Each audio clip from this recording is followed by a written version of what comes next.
Ricardo J. Alfaro. ¿Quién fue ese man y qué hizo por Panamá? Descúbrelo hoy en Ponle la Firma.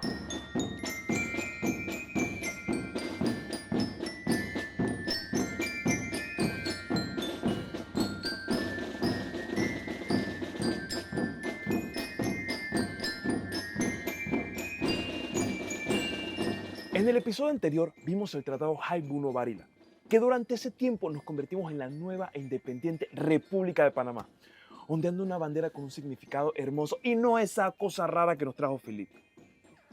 Pero el tratado creaba la zona del canal, que era un área a ambos lados de la ruta donde se iba a construir y operar el canal de Panamá, y donde los estadounidenses podían actuar como si fueran soberanos. Se sentía como un país dentro de otro país. Fue como cuando aceptas los términos y condiciones en un contrato que ni lees. Bueno, más o menos así similar. Ya con la nueva república vinieron los estadounidenses a reclamar lo que estaba en el Tratado Hay-Buno-Varila, la zona del canal.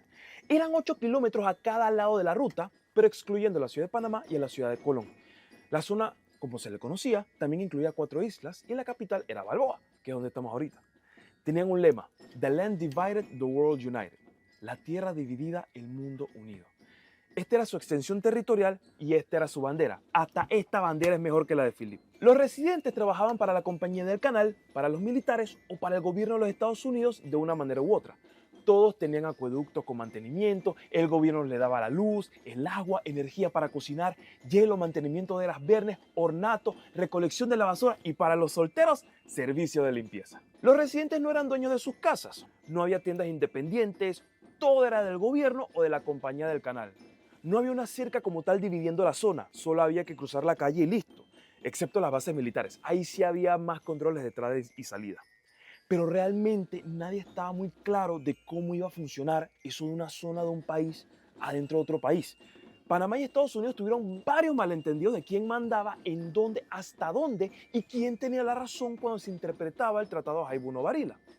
Uno de esos malentendidos fue el de los puertos. Tenemos 2 puertos muy importantes para el país: el puerto de Ancón en Panamá y el puerto de Cristóbal en Colón. Pero cuando los estadounidenses llegaron, se tomaron los puertos. La cosa era que eran puertos pegados a la zona, entonces no estaba claro si era parte de la zona o no. Pero no solo eso. El gobernador de la zona dijo que estaban abiertos al comercio mundial. Y aparte tenían una tarifa especial que se llamaba la tarifa Dingley, en el cual le ponían aranceles que eran muy elevados a las importaciones de otros países para proteger los productos estadounidenses. Ya qué risa cómo la historia se repite. Por cierto, los aranceles son los impuestos que pagas para entrar al país. Tienen su propia oficina de correos y de aduanas independientes para controlar la mercancía que entra y sale. Y esto obviamente no les cayó nada bien a los panameños, que ahora éramos dependientes de Estados Unidos para usar nuestros puertos. La posición de los panameños era que la zona del canal fuese cedida para construir, operar, administrar y defender el canal y su gente, no para tener relaciones internacionales con ningún país. Sus funciones deberían ser solo las necesarias para construir y operar el canal, y ya. Y por supuesto, las cartas quejándose de esta situación no se hicieron esperar por los gobernantes de ambos países. Por eso el presidente estadounidense Theodore Roosevelt manda a su secretario de guerra William Taft a Panamá para explorar y esclarecer cómo nos íbamos a llevar. Tenía instrucciones claras de expresar que la zona no era una colonia independiente en el medio de Panamá.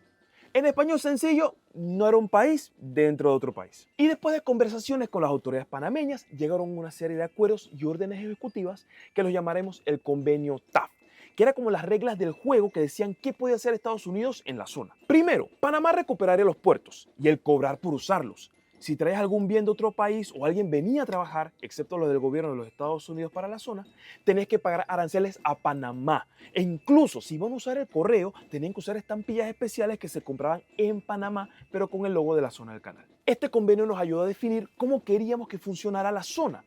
Una de las voces que resonaba y cuestionaba nuestra relación con la zona del canal y con los estadounidenses era la de Ricardo J. Alfaro. Él tenía 21 años cuando nació Panamá.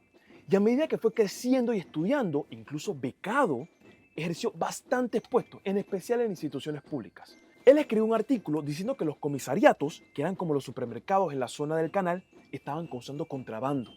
Explicaba que ahí vendían productos muy baratos, sin impuestos y al precio de fábrica. Y luego algunas personas llevaban esos productos a Panamá y las vendían más baratos que en las tiendas locales, lo que afectaba a los negocios panameños, que no podían competir y perdían plata. También el sentimiento que estas áreas no iban a ser de nosotros está pegando muy fuerte. A solo 3 años de haber nacido la República, Amelia Denis de Casa, a sus 70 años, hizo una poesía que ahora todos nosotros aprendemos en la escuela. Y dice así: ya no guardas las huellas de mis pasos, ya no eres mío idolatrado Ancón. Ella se refería a ese momento en la historia con la zona del canal. En específico, escribió ese poema al enterarse de que el Cerro Ancón, la elevación más grande de la ciudad de Panamá, quedó dentro de la zona del canal por el Tratado Jaibuno Varila. En la última parte de esa poesía dice algo que siento que era el sentir más puro de los panameños en ese momento. Sé que no eres el mismo, quiero verte y de lejos tu cima contemplar. Me queda el corazón para quererte, ya que no puedo junto a ti llorar. Y justo en la base de este cerro y en el límite con la zona del canal, las autoridades panameñas inauguraban el Instituto Nacional, que se creó para formar a los líderes patrióticos que Panamá necesitaría en un futuro próximo. Este instituto será de mucha importancia en los siguientes episodios, así que denle un par de años a los pelados. A todo esto, las construcciones siguieron. Y al fin, después de un montón de negociaciones internacionales, el quiebre de una empresa francesa y una revolución con un nuevo país incluido, un 15 de agosto de 1914 se inaugura el Canal de Panamá. Aunque realmente abre el comercio mundial en 1920.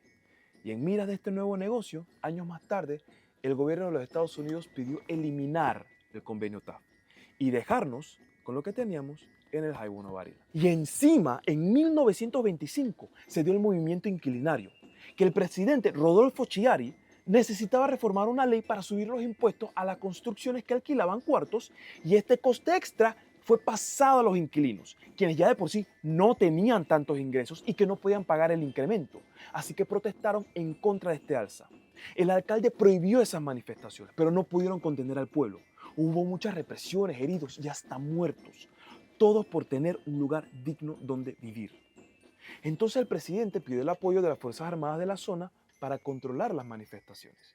Y esta presencia duró meses. Fue la mayor intervención de Fuerzas Armadas estadounidenses en Panamá desde el incidente de la Tajada de Sandía. El país está bastante convulsionado. Pero de esta combinación de sucesos, el presidente Rodolfo Chiari manda a llamar a nada más y nada menos que a Ricardo J. Alfaro. Y venía con una misión: reemplazar el Tratado Jaibuno Varila y por consiguiente toda nuestra relación con los Estados Unidos. Que después de aprender de él, man, qué ingratos somos que a su calle le decimos la tumba muerto. De verdad que el man estaba cool, loco. ¿Por qué somos así? El presidente envía a Ricardo J. Alfaro y un equipo a Washington, D.C. para negociar un nuevo tratado. Don Ricardo sabía que era una situación complicada porque los estadounidenses tenían muchos privilegios por el tratado, pero los panameños estaban demandando cambios grandes y reales. Alfaro trató de hacer un tratado considerando ambas posiciones y llegó a un acuerdo con el secretario de Estado, Frank Kellogg. A esto le llamaremos el Tratado Alfaro-Kellogg. Y tocaba temas muy delicados, como el uso y expropiación de las tierras, cómo iba a funcionar la parte comercial y de poner empresas. Pero parte de las peticiones de los estadounidenses era el control militar y el control de las estaciones de radio, cosa que era muy invasivo, pero fue lo que pudieron negociar. Estas negociaciones se hicieron en secreto y cuando los detalles se empezaron a filtrar, recibió fuertes críticas del pueblo panameño, que sentía que le daba demasiado a Estados Unidos. Es más, ni siquiera llegó a discutirse propiamente en la Asamblea y poco después se suspendieron todos los esfuerzos hasta que el Poder Ejecutivo, o sea, el presidente, tuviese la oportunidad de ver otro tratado que dé mejores soluciones que favorezcan a Panamá. Lastimosamente se fueron 2 años de negociaciones, pero en ese momento era la mejor negociación que podían tener. Es de esos momentos en la historia que hay que aceptar que la voz del pueblo va por delante de las estrategias políticas. Pero Alfaro no se quedó ahí. Sabía que había que hacer algo. Él ocupa varios cargos públicos en su vida, pero una de esas posiciones fue la de enviado extraordinario y ministro plenipotenciario de Panamá en los Estados Unidos. Sí, la misma posición que Felipe Buno Varila, nada más que él sí lo usa para el bien. Y ya había un nuevo presidente de Panamá, que era Armodio Arias Madrid, y un nuevo presidente de Estados Unidos, que era Franklin D. Roosevelt, que, por cierto, no es el mismo que Theodore Roosevelt, 2 personas distintas. Franklin D. Roosevelt venía con políticas más amigables a los países de Latinoamérica. Se llamó la política del buen vecino, por lo cual había la apertura para que se discutiera el Tratado Jaibuno Varila. Así que invita al presidente panameño Armodio Arias a Washington, D.C. para ver qué se podía solucionar, y parte del equipo de las negociaciones era por supuesto, Ricardo J. Alfaro, que ya de por sí estaba allá. Juega Vivo te confundes entre Harmodio Arias y Arnulfo Arias. Eran hermanos, pero son bien diferentes. Harmodio llegó a la presidencia, puso las cosas en orden y se fue en paz. Arnulfo fue presidente 3 veces, lo bajaron 3 veces, hubo golpes de estado, fue una montaña rusa con fufo, como le decían. Y después de 3 años de negociaciones, se logra concretar el segundo intento de golpear al High-Buno Barila, el Tratado de Amistad y la Cooperación, o como se le conoció, el Tratado Arias-Roosevelt. Y este logra varias cosas. Eliminaría la primera cláusula que hacía que Estados Unidos garantizara la independencia. La cláusula 2, que obligaba a Panamá a entregar tierras o agua y que en caso de necesitarlas, Estados Unidos tendría que comprarlas a Panamá. También permitió construir la carretera transísmica para ir y venir de la ciudad de Colón sin que interfiriera con las autoridades de la zona del canal. Eliminaba la cláusula 7 que permitía a Estados Unidos intervenir en el territorio nacional para garantizar la paz o el orden. Se limitaba las actividades comerciales de los comisariatos en la zona del canal. Los cines aumentaron sus tarifas al mismo precio que los de Panamá y se aumentaba la renta anual pagada a Panamá de 250.000 a 430.000.